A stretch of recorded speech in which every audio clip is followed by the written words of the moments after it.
ഇത് മഡ്ഗാവൺ railway station, Konkan പാതയിലെ പ്രധാന റെയിൽവേ സ്റ്റേഷനിലൊന്നാണ് ഇത്. ഗുജറാത്തിലെ ജാംനഗറിൽ നിന്നും തമിഴ്നാട്ടിലെ തിരുനെൽവേലി വരെ പോകുന്ന ജാംനഗർ തിരുനെൽവേലി സൂപ്പർ ഫാസ്റ്റ് എക്സ്പ്രസ്സിലേക്ക് വേണ്ടിയുള്ള നീണ്ട കാത്തിരിപ്പാണ് നിങ്ങളീ കാണുന്നത്.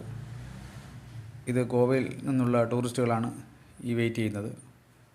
ഗോവയിൽ നിന്നും വളരെ നിയറസ്റ്റ് ആയിട്ടുള്ള റെയിൽവേ സ്റ്റേഷനാണ് മഡ്ഗാവൺ റെയിൽവേ സ്റ്റേഷൻ. ഏകദേശം 27 കിലോമീറ്ററാണ് ഗോവ മഡ്ഗാവൺ ദൂരം വരുന്നത്. ട്രെയിൻ രാത്രി 9:20 മഡ്ഗാവൺ സ്റ്റേഷനിൽ എത്താനുള്ളത്. എന്നാൽ അൺഫോർച്ചുനേറ്റ്ലി ട്രെയിൻ വന്നപ്പോഴത്തേക്ക് നെക്സ്റ്റ് ഡേ മോർണിംഗ് 4:30 ആയി. അപ്പോൾ അതിനുവേണ്ടിയുള്ള ഇൻഡെഫിനിറ്റ് ആയിട്ടുള്ള കാത്തിരിപ്പാണ് ഈ കാണുന്നത്. ട്രെയിൻ വരുമോ എന്ന് തന്നെ ഡൗട്ടായിരുന്നു. ഫൈനലി ട്രെയിൻ വന്നു.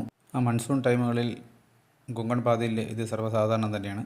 ഞാനും ഇതിലൊരു പാസഞ്ചർ തന്നെയായിരുന്നു. വീഡിയോ ഇഷ്ടമായാൽ ലൈക്ക് ചെയ്യുക, ഷെയർ ചെയ്യുക, ചാനൽ സബ്സ്ക്രൈബ് ചെയ്യുക.